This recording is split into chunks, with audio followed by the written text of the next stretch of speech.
Dear students, how are you? So today in this video we are going to discuss some other topics related to current and electricity.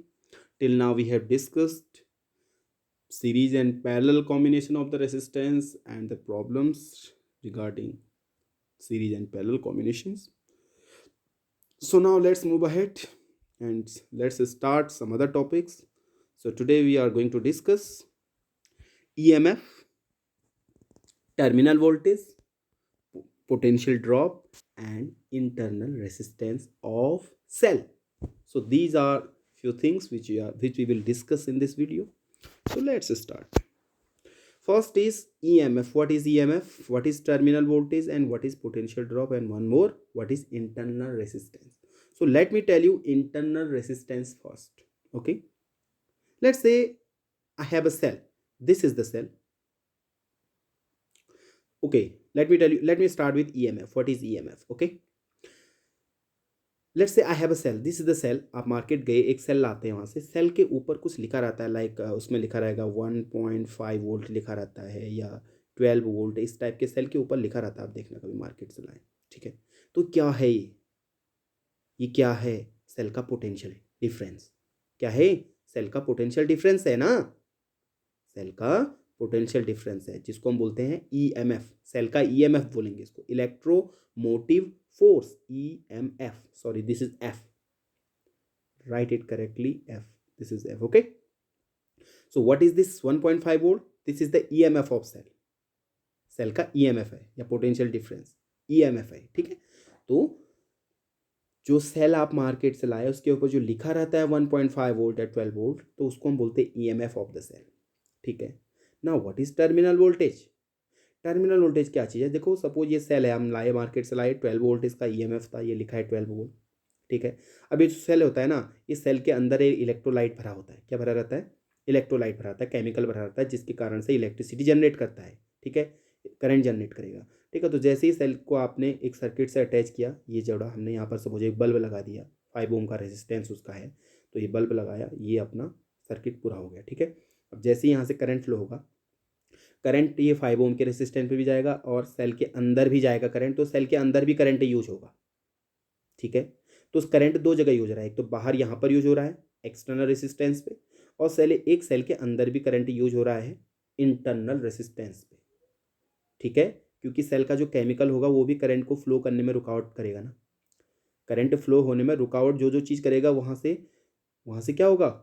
Resistance होगा. यानी तो cell के अंदर का जो chemical, electrolyte बोलते हो, क्या बोलते हो उसको? इलेक्ट्रोलाइट. तो सेल के अंदर का जो इलेक्ट्रोलाइट है वो इस करंट को फ्लो होने में क्या करेगा? थोड़ा रुकावट करेगा. इसी कारण से उसी को हम कहेंगे internal resistance of the cell. तो करंट को अंदर से उससे भी जूझना पड़ेगा. ठीक है, तो सेल का करंट जो यहाँ से निकल रहा है वो दो जगह यूज होगा, एक यहाँ पर और एक सेल के अंदर. तो सेल का ईएमएफ था 12 वोल्ट. अब ये 12 वोल्ट का इसका जो ईएमएफ था, पोटेंशियल डिफरेंस था, है, तो ये जब हमने सर्किट को लगा दिया है सर्किट पे, तो ये 12 वोल्ट, पूरे का पूरा 12 वोल्ट क्या हमको मिल पाएगा? जस्ट थिंक, ये 12 volt is the EMF of the cell. क्या ये पूरे का पूरा 12 वोल्ट इस एक्सटर्नल रेसिस्टेंस को मिल पाएगा? Answer is no. Why? Because some potential will be used here inside the cell. Cell के अंदर भी तो रेसिस्टेंस हो रहा है, तो कुछ पोटेंशियल, इसका कुछ हिस्सा सेल के अंदर भी यूज हो रहा है. तो जितना हिस्सा अंदर यूज हो गया ये 12 में से, उसको हम बोलते हैं पोटेंशियल ड्रॉप. जितना हिस्सा अंदर यूज होगा उसको हम क्या बोलेंगे? Potential drop. और जितना हिस्सा इसको मिला एक्सटर्नल रेजिस्टेंस को, सपोज यहाँ पर एक और लगा दूं मैं बल्ब, दोनों को जितना मिलेगा, जितना हिस्सा एक्सटर्नल पे मिलेगा, उसको हम बोलेंगे terminal voltage of the cell. तो समझ में आ गया क्या है EMF? EMF is the actual potential difference across the terminal of cell. Actual वाला, when the cell is not in use, जब सेल यूज में नहीं है, अभी न्यू है एकदम. यानी when this circuit is not made, यानी सर्किट इज ओपन है, आपका कुछ नहीं करा आपने, सर्किट सेल में सेल खाली यहाँ पर रखा है. ठीक है, तो उस केस में जो पोटेंशियल डिफरेंस सेल के अक्रॉस में होगा टर्मिनल्स में, that will be the EMF.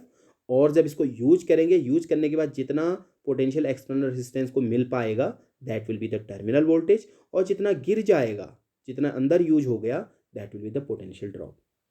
अंदर क्यों यूज हो रहा है? क्योंकि अंदर एक इलेक्ट्रोलाइट भरा हुआ है जो कि इंटरनल रेजिस्टेंस का काम कर रहा है करंट के फ्लो होने में, उसी को हम बोलेंगे इंटरनल रेजिस्टेंस। बात समझ में आ गई? So let's define now.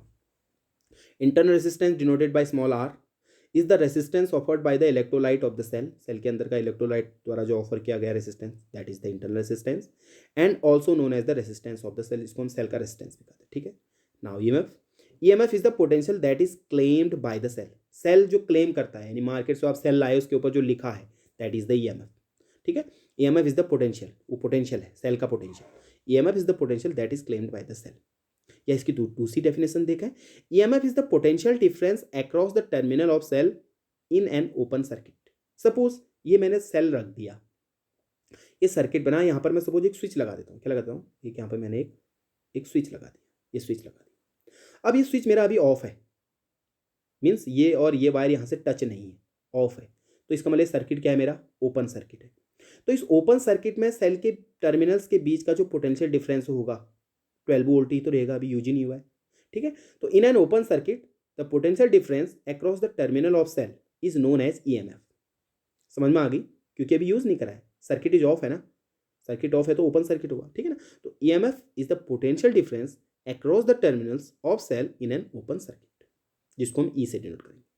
What is terminal voltage then?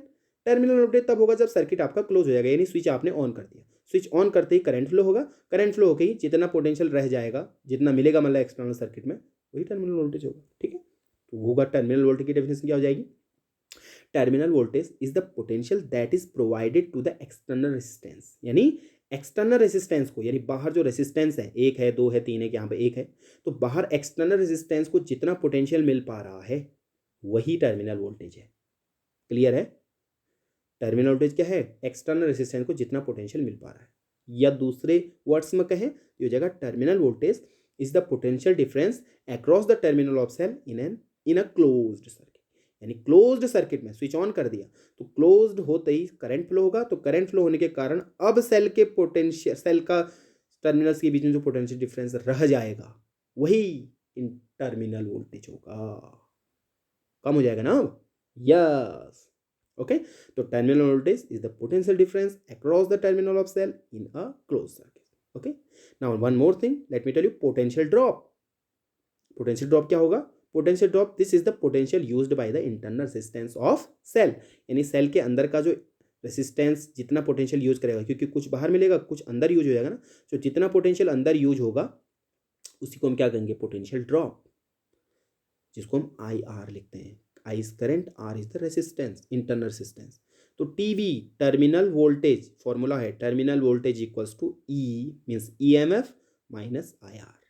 तो टर्मिनल वोल्टेज कितना मिलेगा? जितना उसका एक्चुअल पोटेंशियल है उसमें से आप पोटेंशियल ड्रॉप को माइनस करें। यानी एक्चुअल पोटेंशियल 12 है, उसमें से इंटरनल जो आपका पोटेंशियल ड्रॉप अंदर यूज होगा उसको माइनस करें, तो एक्चुअल में आपको जो मिलेगा वही आपका टर्मिनल वोल्टेज होगा। तो terminal voltage will be TV is equals to E minus I R. Clear है? Now let's do a numerical. Calculate the potential difference across the terminal of cell. ये सेल है जिसका 12 वोल्ट अभी potential है। देखो ये मैं थोड़ा सा इसको let me zoom it out, ये हमने जूम कर दिया, ठीक है। तो इस सेल है जिसमें भी 12 वोल्ट लिखा है, तो इसका मतलब ये क्या है? इसका ईएमएफ है, क्योंकि अभी सेल यूज नहीं है, ईएमएफ है इसका, ठीक है।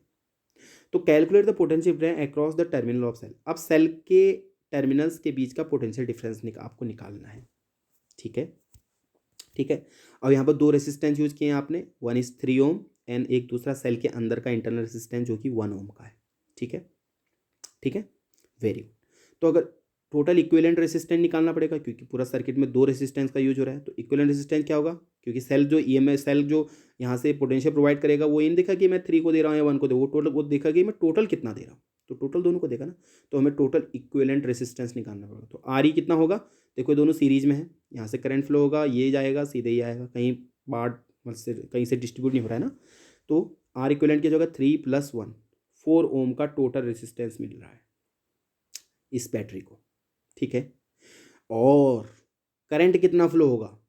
V is equals to I R, आपके पास फॉर्मूला है V is equals to I R बोलो, या फॉर्मूला आप ऐसे लिखो, आप सेल के लिए E is equals to I R. E की जगह क्या लिखोगे आप? V, सॉरी V की जगह E लिखोगे, put this E M F. तो आई इज इक्वल टू क्या हो जाएगा, आर डिवाइड में आ जाएगा, तो आई इज इक्वल टू हो जाएगा E by R, I is equal to E by R, E means V, okay. तो I is equal to E by R, E कितना है सेल का 12 वोल्ट है, तो I is equal to 12 by 4, 4 R total 4 है, तो हो जाएगा 3 एम्पियर। इसका मतलब बैटरी से जो अभी करंट सेल से हमें प्रोवाइड होगा दैट विल बी 3 एम्पियर का करंट यूज होगा। कहाँ कहाँ, ये भी यूज करेगा और इंटरनल में भी यूज होगा, ठीक है। तो आपको क्या निकालना था, we have to find out potential difference across the terminal of cell. तो पोटेंशियल डिफरेंस निकालना है, तो पोटेंशियल डिफरेंस यहाँ पर दो केस हो जाएंगे ना। एक मान लिया सेल अभी ओपन है, सर्किट ओपन है, तो ओपन सर्किट में कितना पोटेंशियल डिफरेंस होगा, एक क्लोज्ड सर्किट में कितना पोटेंशियल डिफरेंस होगा। ओपन मीन्स जब हमने स्विच ऑफ किया है, ऑन मीन्स स्विच ऑन कर दिया तब क्लोज हो जाएगा ना। फर्स्ट हम निकालेंगे potential difference across the terminal in open circuit, यानी ओपन सर्किट में सेल का, यानी सेल का जो ईएमएफ है यूज ही नहीं करा है अभी हमने, ओपन है, तो इसका मतलब पोटेंशियल कितना होगा, वही जो दिया है उसी को हम ईएमएफ बोलेंगे। तो potential difference across the terminal क्या होगा आपका, E is equals to 12 volt होगा, उसी को तो ईएमएफ बोलेंगे। तो जब सर्किट ओपन होगा तब potential difference across the terminal कितना होगा, 12 वोल्ट ही रहेगा जितना दिया था।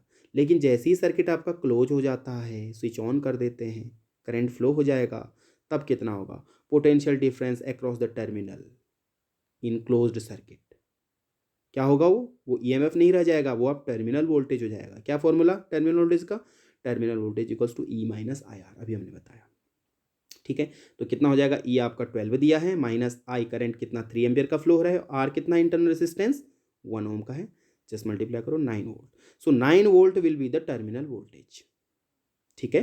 तो आपको जो क्वेश्चन दिया था, find the calculate the potential difference across the terminal of cell, तो इसके लिए दो केस आएंगे, ओपन सर्किट और क्लोज सर्किट। ओपन सर्किट होगा तो पोटेंशियल डिफरेंस इतना होगा आंसर, क्लोज्ड सर्किट होगा तो आंसर क्या होगा, 9 वोल्ट ही करंट मिल पाएगा, 9 वोल्ट का ही पोटेंशियल मिल पाएगा इसको केवल, बाकी अंदर इसमें भी तो यूज होगा, ठीक है। Is it clear, yes. So potential difference across the terminal in closed circuit आपका TV is equals to E minus I R होगा, वो 9 वोल्ट हो जाएगा। अब हमें थर्ड हम मान लिया निकालना होता है पोटेंशियल ड्रॉप, यानी कितना पोटेंशियल ड्रॉप हो गया, 12 था, 9 मिला, बचा कितना 3, यानी पोटेंशियल ड्रॉप आई आर लिखते हैं ना इसको हम, आई आर, आई कितना है हमारा करंट 3 एम्पियर का, आर कितना इंटरनल रेजिस्टेंस 1 ओम का, तो 3 × 3 3 वोल्ट आपका पोटेंशियल ड्रॉप हो गया है, ठीक है। 9 मिला है, 3 ड्रॉप हो गया है, 9 + 3 टोटल कितना था 12, ये बैटरी का ईएमएफ था, ये टर्मिनल वोल्टेज है क्लोज्ड सर्किट में, जैसी बैटरी आपने सेल आपने यूज कर लिया इतना पोटेंशियल मिल पाएगा, 12 नहीं मिलेगा, है ना, 3 आपका सेल यूज कर ले रहा है, okay. So this was all about today's topic, will see you in the next lecture.